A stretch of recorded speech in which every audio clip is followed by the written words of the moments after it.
Mais très clairement, l'humain est capable de changer, évidemment, et heureusement, fort heureusement, sinon on ne s'en sortirait pas.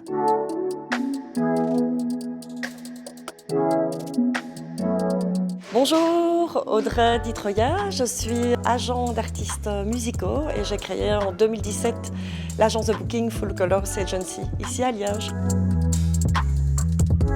Oui, très clairement, je pense qu'il y a 17-20 ans d'ici, j'ai vraiment décidé de changer ma manière de voir les choses et de changer de comportement, d'attitude, de passer à l'acte au niveau environnemental et écologique. Et donc j'ai fait des nouveaux choix de vie.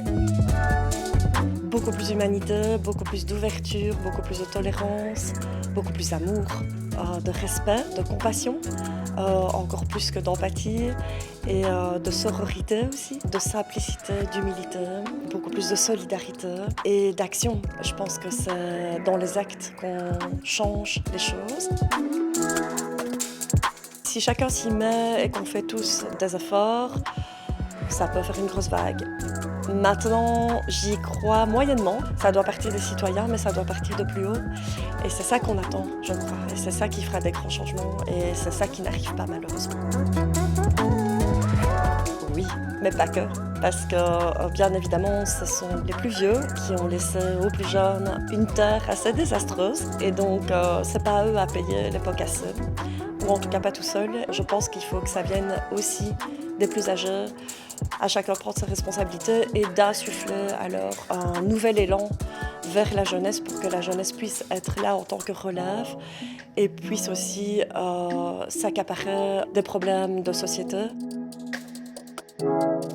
Déjà, se sentir en paix avec soi-même pour pouvoir se sentir en paix avec le monde extérieur. Et puis ensuite, de manière collective, évidemment, il faut que ce soit porté par des communautés un peu partout dans le monde.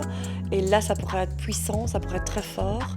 De manière violente, alors j'aurais envie de dire que oui, parce que je pense qu'on ressent énormément de colère, énormément de dégoût, parfois de la haine, beaucoup de tristesse, mais sans doute c'est pas la solution non plus. Et puis pacifiquement, moi j'ai un peu laissé tomber les actions pacifistes parce que j'ai l'impression que plus haut on se moque vachement de nous et qu'on n'en a que faire. Et puis juste pour donner un petit exemple, j'ai mes amies qui me disent souvent que quand elles viennent à la maison, elles regardent comment je vis et elles essayent de reproduire entre guillemets. Quand on montre l'exemple, sans rien dire, les autres observent et puis après ils ont envie de peut-être faire la même chose.